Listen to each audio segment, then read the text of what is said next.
Que vaut le Sony Alpha 7 II aujourd'hui? C'est la question à laquelle on va répondre. On va passer rapidement la fiche technique parce que je pense qu'il est assez populaire pour devoir le décrire en détail.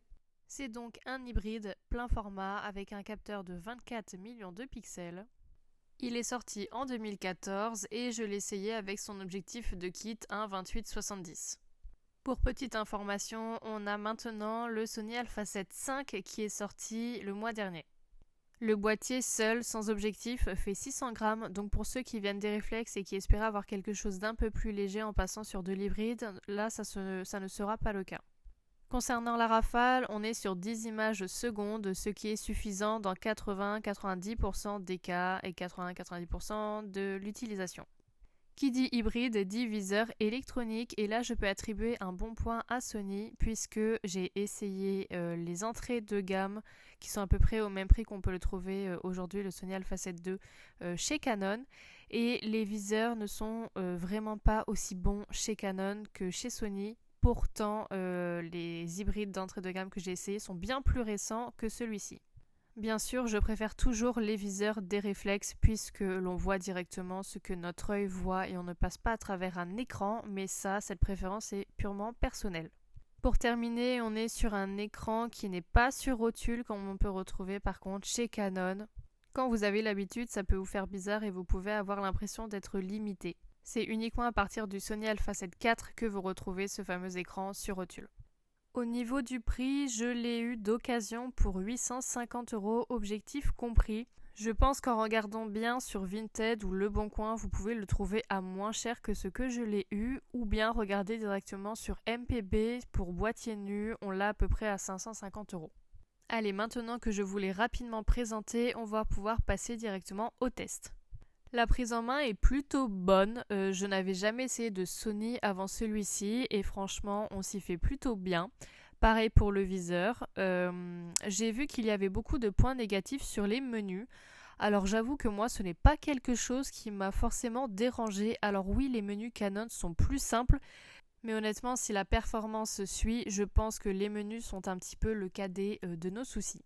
Maintenant, je vais vous laisser avec quelques photos d'exemple. J'ai eu l'occasion d'aller au lac et il y avait des oies, des canards, donc je vous laisse les photos maintenant. À savoir que c'est des photos uniquement en RAW.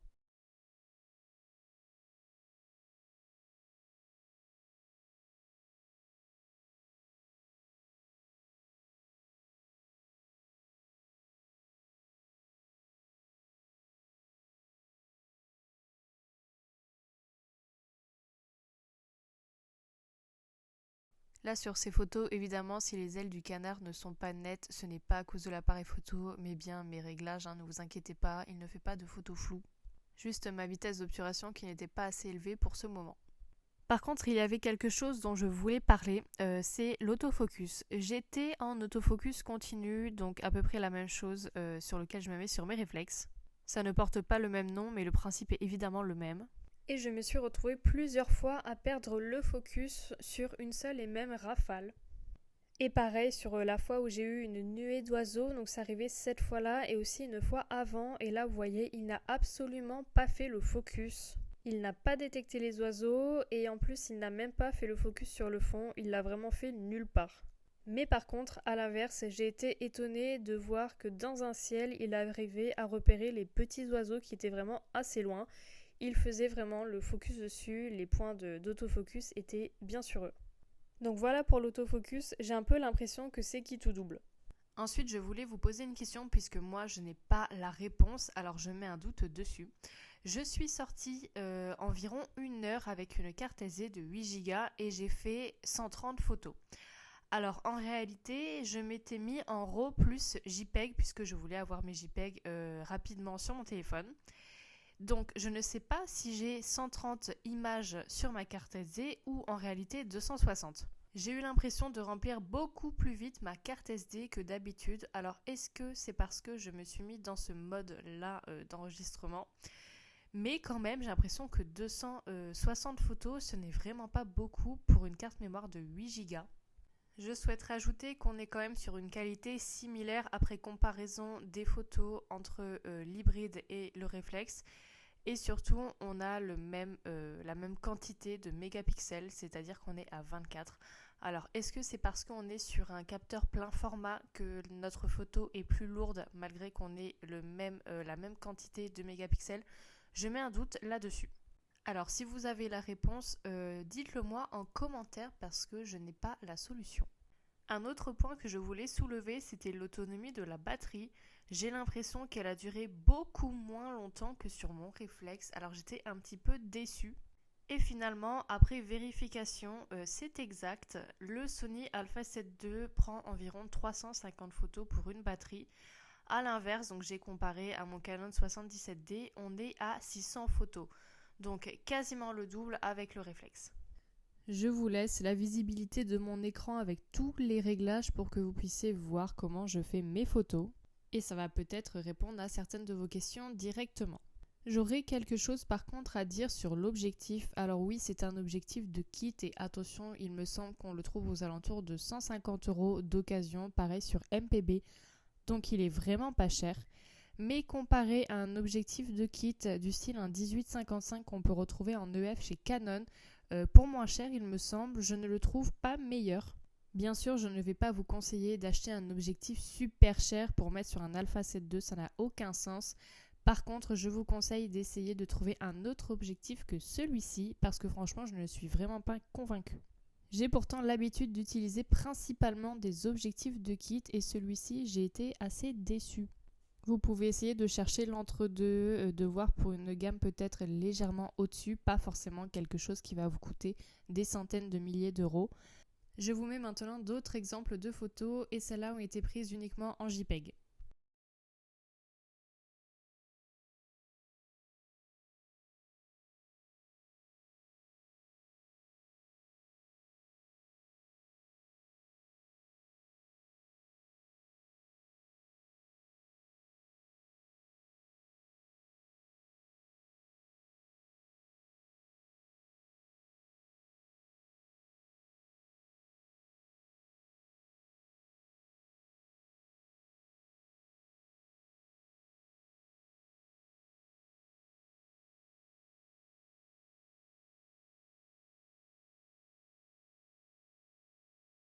Donc voilà mes réglages pour mes prises de vue. Je vous laisse donc mon écran pour que vous puissiez observer. Donc là vous avez vu, j'ai fait une série de photos de signes. Et le problème dans le lot, c'est que je me suis retrouvée avec des photos comme celle-ci.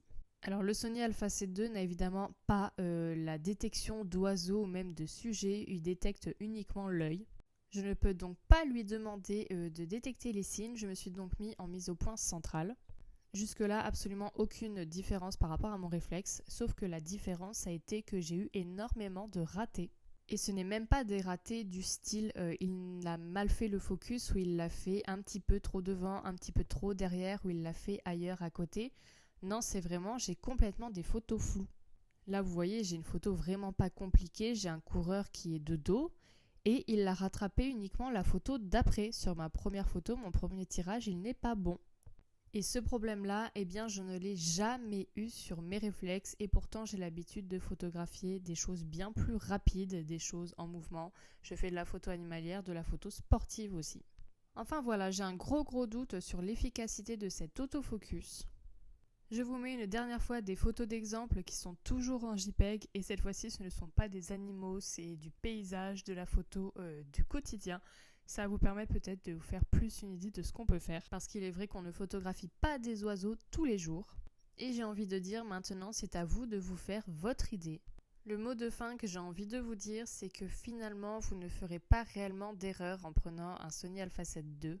Parce que finalement, le point principal, c'est la façon dont vous vous en servez et les compétences que vous avez pour exploiter le boîtier. Bien évidemment, il y a des points positifs et des points négatifs, que ce soit chez les hybrides ou les réflexes. Mais c'est à vous d'essayer et à vous de voir ce qui vous convient le mieux. J'espère que je vous aurai aidé dans votre choix. On se dit à bientôt pour une prochaine vidéo.